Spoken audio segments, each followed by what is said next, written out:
Best health packages up to 80% discount. Tirumala Diagnostics. నమస్తే రమగారు. నమస్తే జయ. రమగారు, సంసారంలో భార్యాభర్తల మధ్య ఎక్స్పెక్టేషన్స్ ఎంతవరకు ఉండొచ్చు? ఎంతైనా ఉండొచ్చు. ఎంతైనా ఉండొచ్చు. కాదు జయ, ఇద్దరు పెళ్లి చేసుకుంటారు.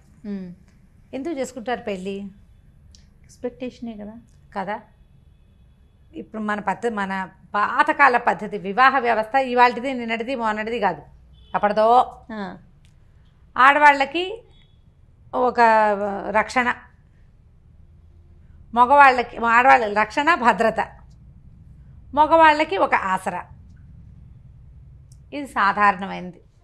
వీళ్ళిద్దరూ కలిసి సంసార రథాన్ని ముందుకు తీసుకెళ్తారు, సంతానానికి అంటారు, వాళ్ళ అమ్మా నాన్నని హలో అంటారు, వీళ్ళ అమ్మా నాన్నని చూసుకుంటారు, ఏదో సంసారాన్ని వృద్ధి చేస్తారు, పిల్లల్ని జాగ్రత్తగా చూసుకుంటారు. మామూలుగా జరిగేవి. అయితే ఒకళ్ళ మీద ఒకళ్ళకి ఎక్స్పెక్టేషన్స్ ఖచ్చితంగా ఉంటాయి. ఏ ఎక్స్పెక్టేషను లేకుండా ఏ ఇద్దరూ కలిసి ఉండరు కదా. యాత్రికులు అనుకో, నువ్వు ఆ దారిని వచ్చావు, నేను ఈ దారిని వచ్చావు, ఇద్దరం కలిసి ఓ దారిని నడిచేలాం, ఎవరి దారిని వాళ్ళు పోతాం అనుకుంటాం. ఇష్టమైతే నడుస్తాం, లేకపోతే లేదు, మానిపడేస్తాం. పెళ్ళి ఇట్లా కలిసి నువ్వు ప్రయాణం చేయాలి జీవితాంతం వరకు. మీ ఇద్దరితో మీ ఇద్దరు కలిసి ఉంటే మీ ఇద్దరే ఉండరు కదా. మీకేమో అటో కుటుంబం ఇటో కుటుంబం రెండు ఉంటాయి. మీ ఇద్దరు కలిసి ఓ కుటుంబం, మళ్ళీ మీకు సంతానం. అది సజావుగా జరిగేదే.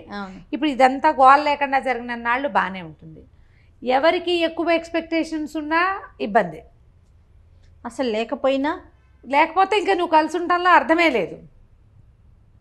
ఏదో కొంత ఉండాలి, ఎంతో కొంత. అయితే మితిమీరిన ఎక్స్పెక్టేషన్స్ కానీ, అసలు ఒక సాధారణమైన ఎక్స్పెక్టేషన్ కూడా తీర్చని తనం కానీ, ఈ రెండు కష్టం. మితిమీరటం ఇప్పుడు ఒక సామాన్యమైన కుటుంబం. ఈ అమ్మాయికి తన బర్త్డే అంగరంగ వైభవంగా చేసేయాలి. ఓకే, ప్రతి బర్త్డేకి భర్త ఏదైనా కొనిపెట్టేసేయాలి. స్పెషల్ గిఫ్ట్లు బాగా చేసేసేయాలి. ఎప్పుడు ఏం కావాలన్నా లేదనకూడదు, కాదనకూడదు, ముద్దుగా చూడాలి, అలా ఎలాగో చూసుకోవాలి, అద్భుతంగా చేసేసేయాలి అన్నీ. ఇవి అందరు ఆడపిల్లలకి ఉంటాయి. మీకు ఉండవా అంటావు నన్ను? నాకు ఉంటాయి, అందరికీ ఉంటాయి. అవతల వాడి శక్తియుక్తులు, వాడి సమయం, పరిస్థితులు, అవకాశాలు. ఇప్పుడు ఇవి ఏంటంటే కొంచెం భార్య పుట్టినరోజు గుర్తుపెట్టుకోవాలి, పెళ్లి రోజుని కాస్త పలకరించాలి, ఏదో మరి చక్కగా మాట్లాడుకోవాలి. ఆమె అడిగిన 100 వస్తువుల్లో సగం కాదు, పావు కాదు 10 100లో 10 చెయ్యాలి. ఒకసారి కాకపోతే ఓసారైనా కాస్త ముద్దుగా ముచ్చటగా మురిపంగా చూసుకోవాలి. ఎందుకంటే ఆమె నీకు తోడు, భగవంతుడిచ్చిన స్నేహితురాలు. భార్యని బాగా చూసుకోవడం చేతకాని వాడు ఎందుకు పనికిరాని వాడు అన్నాడు చాణక్యుడు. భార్యని బాగా చూసుకోవాలి, అది వస్తేనే నీకు ఏదైనా వచ్చినట్టు. నీకు ఇదే రాకపోతే ఆయన నేను మీద కూడా చెప్పాడు నీతి. దాన్ని కూడా వదిలిపెట్టలే. అదే కదా. కానీ మళ్ళీ భార్యలకు బోల్డ్ చెప్పాడు, భార్యలు అలా ఉండకూడదు ఇలా ఉండకూడదు అని ఆయన చాలా చెప్పాడు చాణక్యుడు. ఇంత మాత్రం చేయాలి. కానీ కనీసం భార్యల మామూలు వ్యవహారాలని కూడా పట్టించుకోకుండా, నాకు చెప్పకుండా ఊపిరి కూడా పీల్చుకోకూడదు అనేవాళ్ళు. నాకు చెప్పకుండా ఎందుకు చేసావు అని పోట్లాడేవాళ్ళు. మామూలుగా అసలు ఒక వైఫ్ సహజంగా కోరుకుంటుంది కొంత భర్త తనతో ప్రీతిగా ఉండాలి, ప్రేమగా ఉండాలి, తనంతట తన దగ్గరికి తీసుకోవాలి, తనంతట తను ఏదైనా అయ్యో తిన్నావా, అది పడుకున్నావా, లేచావా, ఏమిటి మొహం అలా ఉంది, ఒంట్లో బాగోలేదా, మినిమం అవి కూడా చేయని వాళ్ళు చాలామందే ఉన్నారు ఇప్పటికి కూడా. చక్కగా భార్యలతో ఫాయిదాగా ఉండి అన్ని పనులు చేస్తూ కావాలంటే ఇంట్లో పని కూడా చేసేస్తూ పిల్లల్ని ఆడిస్తూ అమ్మాయి ఉద్యోగంలో కూడా హెల్ప్ఫుల్గా ఉండేవాళ్ళు ఉన్నట్టే, ఏమీ పట్టించుకోకుండా పాతకాలము రైతు కుటుంబాల్లో మగవాడు వెళ్ళిపోయి ఆడవాళ్ళు పనిచేస్తుంటే పట్టించుకొని ధోరణి ఉండే చూడు. ఒక పాత ధోరణి, వెనకబడిన ధోరణి. ఆడాళ్ళని పెంచకూడదు, ఆడాళ్ళకి ఏం చూడకూడదు, దానికి ఎక్స్పెక్టేషన్ ఏమిటి, గడిది గుడ్డు లాంటి భావాలు ఉన్నవాళ్ళు కూడా ఇప్పటికీ ఉన్నారు. మార్చుకోవాలి, వాళ్ళు మారాలి. వీళ్ళు ఓవర్ ఎక్స్పెక్టేషన్స్, గ్రేట్ ఎక్స్పెక్టేషన్స్ ఆడవాళ్ళు తగ్గించుకోవాల్సి వస్తుంది. మగవాళ్ళకు కూడా కొన్ని ఎక్స్పెక్టేషన్స్ ఉంటాయి కదా పాపం. వాళ్ళకు కూడా ఇప్పుడు అమ్మాయి ఇంట్లో ఉంటుంది అనుకో, ఇంట్లో ఉండే అమ్మాయి అయితే తను వచ్చే వేళకి ఏదో కాస్త కాఫీయో టీయో పోయాలి, టైంకి వేళకి అన్నం పెట్టాలి, వాళ్ళ అమ్మా నాన్నని బాగా చూసుకోవాలి, తనతో బాగా ఉండాలి. ఈయన ప్రేమగా ఉంటాడు, ఆవిడ ఎందుకు ఏమిటి పిచ్చివేషాలు అంటుంది. ఈయన కొంచెం బాగా రొమాంటిక్గా ఉండే ధోరణి, ఆవిడ అంత రొమాంటిక్ కాదు. ఇవన్నీ కోరుకుంటారు సహజంగా. భలే చెప్తారు రమ్మగారు. అవునా కాదా జయ చెప్పు. నేను ఈజీగా చెప్పేస్తాను. ఓకే, ఉంటారు ఇవన్నీ ఉంటారండి, ఉంటారు ఖచ్చితంగా. ఇప్పుడు లేదా ఇతనికి నీట్గా క్లీన్గా టైడీగా అలా ఎలాగో తను వచ్చేసరికి చక్కగా సినిమాటిక్గా అలంకారం చేసుకుని ఇల్లు నీట్గా తుడిచేసేసి ఏమిటో ఎట్లాగో చేసేసి చేయాలని తను, లేదా తన మాటే వినాలి, అన్నిటికీ తన మాటే వినాలి. వాళ్ళ అమ్మ నాన్న పేరెత్తకూడదు, ఫ్రెండ్స్ పేరెత్తకూడదు, ఎక్కడికి వెళ్ళకూడదు, ఎప్పుడు తనతోటే ఉండాలి, తన మాటే వినాలి, తను అనుకున్నదే చేయాలి. తను వద్దంటే గాలి పీల్చడం కూడా మానేయాలి భార్య. ఆ ఎక్స్పెక్టేషన్స్ వీళ్ళకి ఉంటాయి. రెండు తప్పే కదా జయ. అవునవునండి, ఖచ్చితంగా అండి. నన్ను నేనే క్వీన్గా ఉండాలని అమ్మాయి అనుకోకూడదు, నేనే కింగ్ అని ఇతను అనుకోకూడదు. ఇప్పుడు రీచ్ కావట్లేదు అనుకుందాం ఎక్స్పెక్టేషన్ని, ఇద్దరిలో ఒకరు రీచ్ కావట్లా, ఎలా మార్చుకోవాలండి పార్ట్నర్? ముందు మొదట మాట్లాడుకోవాలి. కొంతమంది వినరు, మాట్లాడుకోవాలి అనగానే మన కామెంట్లు వచ్చేస్తాయి, మాట్లాడే వినరండి వినరండి వినరండి, 20 ఏళ్ళ నుంచి ట్రై చేస్తున్నానండి, వాళ్ళు వినరు. ఓకే, అప్పుడు ఏం చేస్తాం, ఎక్స్పెక్టేషన్స్ తగ్గించుకోవాలి. మనకి ఇంతంత ఉన్నాయనుకోండి, వాటిని చిన్నవి చేసుకోండి. ఓకే, కనీసం ఇది మీట్ అయ్యాం, విన్నరు అని తెలుస్తోంది, మీరు కొన్ని సంవత్సరాల నుంచి ప్రయత్నం చేస్తున్నారు కదా, అది వదిలేయండి. అది కరెక్టా కదా? వదిలేయాలి. ఎన్నని వదిలేసుకోవాలి అని ప్రశ్నిస్తారు మళ్ళీ. ఎన్నైనా వదులుకోవాల్సిందే, సంసారం వదులుకోలేం కదా చచ్చి. ఏం చేస్తాం? అందుకని ఇప్పుడు రీచ్ కాలప్పుడు మీరు అన్నట్లు వదులుకోవటమే మంచిది కదా. మన ఎక్స్పెక్టేషన్ మీట్ అయ్యే పద్ధతి అవతల వాళ్ళల్లో లేకపోతే వీళ్ళని వదిలేయటం కష్టం, కాబట్టి ఎక్స్పెక్టేషన్ వదిలేయటం సులువు కాదు రమ్మగారు. ఎవరితో చెప్పిస్తే మూడో వ్యక్తిని ఇన్వాల్వ్ చేస్తే మారుతారా? చేయొచ్చు, ప్రయత్నం చేయొచ్చు. కాకపోతే అందరి దగ్గర అది కుదరదు జయ. మూడో వ్యక్తిని ఇన్వాల్వ్ చేయొచ్చు. ఆ అమ్మాయికి ఒక మినిమం ఎక్స్పెక్టేషన్స్ ఉన్నాయి, వాటినైనా నువ్వు మీట్ అవ్వాలి అని అతని అక్కలో చెల్లెళ్ళో అమ్మలో ఫ్రెండ్సో చెప్పచ్చు. కానీ వాళ్ళు వినద్దు, వాళ్ళు మాత్రం అబ్బాయి అంతే నువ్వు అలా ఇవ్వే సర్దుకో అనేవాళ్ళు లేరు, ఉంటారు. వాడు అలాగే ఉంటాడు, నువ్వు సర్దుకో. వాడు అలాగే ఉంటాడు, నువ్వు అడ్జస్ట్ అవ్వు. వాడు ఎలా ఉన్నా నువ్వు అడ్జస్ట్ అవ్వు. వాడు నవ్వినప్పుడే నవ్వు, వాడు ఏడ్చినప్పుడే ఏడు. వాడు వద్దంటే మానేయి, అంతే. అలాంటి వారు కూడా ఉంటారు. ఇప్పుడు నేను కూడా అలాగే చెప్పాను చెయ్యమన్న ఒక అమ్మాయికి, అసలు అతను వెండు, ఏం చేస్తావు, ఎవరితోటి తెప్పించలేవు, వాళ్ళ అమ్మా నాన్న మాట కూడా అతను వెండు. మరి ఎట్లా రమ్మగారు అసలు ముందుకు ఎలా వెళ్ళగలుగుతాం? ఇప్పుడు ఒక ప్రేమ ఉండదు అలాంటి వాళ్ళతో, ఒక సంతోషం ఉండదు, ఇంకా మనిషి ఈదాల్సిందేనా? ఈదాల్సిందే జయ. జీవితాలు ఇంకొక రకంగా ఉండవు.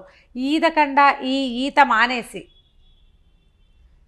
ఫారిన్ కంట్రీస్లో లాగా లేదా ఎవరిలాగానో నేను వీడితో ఈదను అని ఇంకోటి తీసుకునే అవకాశం, ఈ చొక్కా నచ్చలేదని ఇంకో చొక్కా వేసుకునే అవకాశం ఉంటుందా జీవితానికి జయ? అది అడ్వైజబుల్లేనా? కాదు. ఎన్ని చొక్కాలు మారుస్తాం మనము? పైగా ఎప్పుడు ఒక మనిషి ఎక్స్పెక్టేషన్ని ఇంకో మనిషి మీట్ అవ్వటం అనేది తక్కువగానే ఉంటుంది, తక్కువే. నాకు కావలసినట్టుగానే చేసేవాళ్ళు చాలా తక్కువ ఉంటారు, దొరకరు. చాలా అంటే చాలా తక్కువ. అసలు ఇలసాటి లేని జంట అని మనం భావించే వాళ్ళల్లో కూడా ఎంతో కొంత అన్బన్ ఉండే ఉంటుంది. ఎందుకంటే ఇప్పుడు భార్యాభర్తలు అనగానే వాళ్ళు ఒక చోట పెరుగుతారు, వాళ్ళ రకం వేరు, మనం ఒక చోట పెరుగుతాం, మన రకం వేరు. ఈ రెండు రకాలు కలిసేటప్పుడు అది ఇట్లా లక్క బంగారం లాగా అతుక్కుపోవాలి. లక్క వేరు, బంగారం వేరు, ఎవరి గుణం వాళ్ళకే ఉంటుంది. మీరు కలిసి ఉండాలన్న ఒక్క గుణం ఉంటే ఇక ఎక్స్పెక్టేషన్స్ ఉన్నా నడుస్తూనే ఉంటాయి, ఆ నస నడుస్తూనే ఉంటుంది, జీవితం నడుస్తూనే ఉంటుంది, ఇది ముందుకు వెళ్ళిపోతూ ఉంటుంది. ఇప్పుడు లక్క బంగారం ఒకటి కాదు కదా, కాదుగా. దానికి అసలు విలువే లేదు. లక్కకి బంగారానికి విలువ ఉంది, కానీ పల్చటి రేకైతే వంగిపోతుంది. లక్క ఉంటే వంగిపోకుండా అది గట్టిగా ఉంటుంది. అవునండి, కరెక్ట్. ఇప్పుడు ఈ రెండు ఒకదాని గుణాన్ని ఒకటి అంటుకుంటాయా? అంటే ఇవి పాతకాలపు మాటలు కదా జయ. నేను వెనకబడిన దానిలాగా కనపడతాను, కానీ వీటిలో ఎంత విలువ ఉంది? విలువ ఉందో మాటలో ప్రతి అక్షరం ఒక బంగారం అన్నమాట, వజ్రం లాంటి మాట కదా. పాత మాట ఇది, లక్కా బంగారం. ఎందుకు కలిసి ఉండాలి మనం ఎందుకు కలిసి ఉండాలి? వంగిపోకూడదంటే కలిసి ఉండాలి, విలువ పెరగాలి అంటే కలిసి ఉండాలి. లేదా మనం ఎప్పటికీ మనం ఏదో ఒక దాన్ని సెర్చ్ చేస్తూనే ఉంటాం. నీ సెర్చింగ్ వస్తువుల కోసమో విషయాల కోసమో సెర్చ్ చేయొచ్చు, వ్యక్తుల కోసం సెర్చ్ చేయాలంటే ఎన్ని చేతులు మారాల్సి వస్తాం మనం. మన ఇద్దరితో పాటు మూడో వ్యక్తి కూడా రెడీగా ఉంటారు కదా. కొద్ది రోజులు ఒకళ్ళతోటి కలిసి ఉండేసరికల్లా సంసారం పెరిగిపోతుంది, సంతానం ఏర్పడుతుంది. మనకి ముందు వెనక కుటుంబాలు ఉంటాయి, ఇన్వాల్వ్ అయిపోతారు కదా. జనాలు ఇన్వాల్వ్ ఎవరితోటి సంబంధం లేకుండా ఫ్రీలాన్స్గా ఫ్రీ బర్డ్గా తిరిగే వాళ్ళని మామూలు మనుషులు కానివంటే మర్యాదస్తులుగా చెప్పలేదు సమాజం. సమాజం ఒప్పుకోదు. మనమేమో ఇందులోనే వెళ్ళాలి. మన కల్చరే ఇది కదా కల్చర్ రమ్మగారు. ప్రతి వాళ్ళకి చులకనైపోతాం. ఆ, ఆ. చులకనైపోతాం. ఇప్పుడు సమాజం ఏంటంటే మగవాళ్ళు అడ్జస్ట్ అవ్వాలి, ఆడవాళ్ళు సర్దుకోవాలి. రెండు ఒకటే. అంతే, రెండు ఒకటే. రెండు ఒకటే. వాళ్ళ పరిధి వరకు వాళ్ళు అడ్జస్ట్ అవ్వాలి, వీళ్ళ పరిధిలో వీళ్ళు సర్దుకోవాలి. సర్దుకుని ఒక వివాహానికి ముందే మాట్లాడుకునే అవకాశాలు, డిస్కస్ చేసే ఛాన్సెస్ ఉన్నాయి. అవన్నీ మాట్లాడుకోండి. మనసు పెళ్ళిలోకి ఫిక్స్ అయ్యాక ప్రపంచం మన గురించి మాట్లాడేలాంటి పరిస్థితులు కల్పించుకోవద్దు. ఎక్స్పెక్టేషన్స్ మీట్ అవ్వలేని ఎక్స్పెక్టేషన్స్ కనుక ఉంటే, ఏ విషయంలో మీట్ అవ్వలేకపోతున్నామో దాన్ని కొంచెం తగ్గించుకోండి. లేదా రెండో వాళ్ళు దాన్ని మీట్ అవ్వడానికి కొద్దిగా ట్రై చేయండి. ఎస్, తగ్గించుకోవటం, మీట్ అవ్వడానికి ప్రయత్నం చేయటం, ఈ రెండు ఇద్దరూ చేయవలసిందే. చేస్తే సంసార రథం ముందుకెళ్తుంది. నేను అనుకుంటారమ్మ గారు, ఇలాంటి ఎక్స్పెక్టేషన్స్ రీచ్ కావట్లేదు, ఇబ్బంది పడుతున్నప్పుడు ఇటు పేరెంట్స్ కానీ అటు పేరెంట్స్ కానీ కల్పించుకోవాలి. కొంచెం కల్పించుకొని వాళ్ళిద్దరిని కలిపే ప్రయత్నం చేస్తే మరింత అక్షింతలు వేయటం, మరింత గ్యాప్ను పెంచే ప్రయత్నాలు కాకుండా అలాగే చేస్తారు. అదే రెండోది ప్రధానమైంది, మనతో ఉన్న రెండో వ్యక్తి వీళ్ళతో ఎందుకున్నామా అని నిత్యము ఏడుస్తూ ఉంటే, నిత్యం ఫీల్ అవుతూ ఉంటే, ఎందుకు మన బతుకు వేస్ట్ కాదు? అదొక జీవితమా? అది మన పార్ట్నర్ హ్యాపీగా లేనప్పుడు, హ్యాపీ కాదు కానీ హ్యాపీగా లేకపోయినా పర్వాలేదు, ఏడుస్తూ ఉంటే బా భరించలేనితనం. ఆ బంధమే అనవసరం కదా. ఈ అనవసరమైన బంధాన్ని ఎందుకు కొనసాగించాలని అవతల వాళ్ళకి అనిపించడం ఎంత న్యాచురల్. ఇప్పుడు నా బొట్టు నీ బొట్టు దాన్ని చెప్తే ఏమంటాం మనం? ఫ్రెండ్స్ ఏమంటారు? ఏచి ఇంకా వీళ్ళతో ఎందుకు, ఈ అమ్మాయితో ఎందుకని మగవాడి ఫ్రెండ్స్ అంటారు, ఈ మగవాడితో ఎందుకని అమ్మాయి ఫ్రెండ్స్ అంటారు. చెరో పక్కన లాగుతారు. ఇక్కడ అడ్జస్ట్ అవ్వాలా, ఇంకో చోట అడ్జస్ట్ అవ్వాల్సి రాదా? కానీ కాదు కరమ్మ గారు, ఆ మనిషి యొక్క ఘోష ఎంత కొట్టేస్తుంది, ఎంత బాధ అనిపిస్తుంది కదా. యువతల మనిషి మీకు అది ఎంత తగులుతుంది కదా. ఎంత తగులుతుంది, ఎంత బాధ, ఎంత హింస. పోనీ నువ్వు ఇక్కడ సరిగ్గా లేవు, రేపొద్దున ఇంకా కొంచెం జీవితాలు ముందుకెళ్ళావనుకో, అక్కడ అబ్బో ఓసారి ఇలా అయ్యింది, ఈసారైనా సర్దుకోవాలనిపిస్తుంది. నువ్వు మొదటే ఎందుకు సర్దుకోవు? నువ్వు ఆ సర్దుకోవడం మొదటే ఎందుకు చేయకపోతావు? ఇంట్లో వాళ్ళు కూడా ఒక పెళ్లి ఫెయిల్ అయింది, రెండో పెళ్లి చేసాం, ఇప్పుడైనా సర్దుకోవాలనుకుంటారు. మీరు మొదట ఎందుకు సర్దుకోరు? వదిలించేసుకోవాలని చూడటం, రెండోసారి పూర్తిగా అడ్జస్ట్ అయిపోవాలని చూస్తారు. అవును, అది కూడా జరుగుతుంది. మొదటిసారి ఏమో చాలా చూస్తారు, రెండోసారి ఏమో డిపెండ్ అయిపోతూ ఉంటారు. అది కొంచెం ఆలోచించండి. కుటుంబాల్లో ఆలోచించాలి, పెద్దవాళ్ళు ఆలోచించుకోవాలి. వైఫ్ అండ్ హస్బెండ్ పెళ్ళిళ్ళు చేసుకున్నటువంటి వాళ్ళు ఆలోచించాలి. వీళ్ళ మధ్య సంతానం అంటే వాళ్ళ గురించి ఆలోచించాలి. ఓకే, లెట్ ఇట్ బి, ఇప్పటిదాకా ఏదో అయ్యింది, ఇప్పుడైనా ఒక మ్యారేజ్ కౌన్సిలర్ దగ్గరికి వెళ్దాం. ఇవి నా ఎక్స్పెక్టేషన్స్, ఇతను మీట్ అవ్వట్లేదు అని అమ్మాయి చెప్పి, ఇది నా ఎక్స్పెక్టేషన్స్, ఈ అమ్మాయి మీట్ కావట్లేదని ఆయన చెప్పి, మధ్యలో ఒకళ్ళని పెట్టుకుని ఈ రెండు ఎక్స్పెక్టేషన్స్ ఈ పొడుగునున్నాయి కదా, వాటిని ఇట్లా ఇట్లా దగ్గరికి తగ్గించుకోవటం చేసుకుంటే కొంత బెటర్గా ఉంటుంది. ప్రయత్నం చేసి తీరాలి ఖచ్చితంగా. ఇప్పుడు మన సమాజం చాలా చిన్నది, ప్రపంచం పెద్దదైపోయింది, సమాజం మాత్రం చిన్నది, సమాజాలు చిన్నవైపోయినాయి.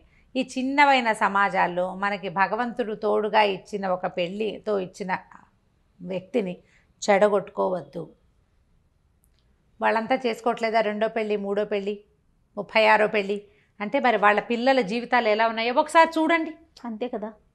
వాళ్ళ పిల్లల భవిష్యత్తు ఏమిటి, వాళ్ళ మానసిక స్థితి ఏమిటి, ఎంత ఇన్సెక్యూరిటీ తోటి బాధపడతారు ఆ పిల్లలు. ఎవరినో చూసి వాత పెట్టుకోకూడదు కదా. వాత పెట్టుకోకూడదు కదా. ఇప్పుడు తప్పనిసరి పరిస్థితులు కొన్ని ఉంటాయి జయ, చాలా క్రూరమైన వాళ్ళు, లేకపోతే మానసిక స్థితి సరిగ్గా లేని వాళ్ళు, వీళ్ళవి ఎక్కడ ఏ రకమైన అడ్జస్ట్మెంట్కి అవకాశం లేని వాళ్ళు, ఇంకా వేరే దారి లేనప్పుడు వేరే కథ.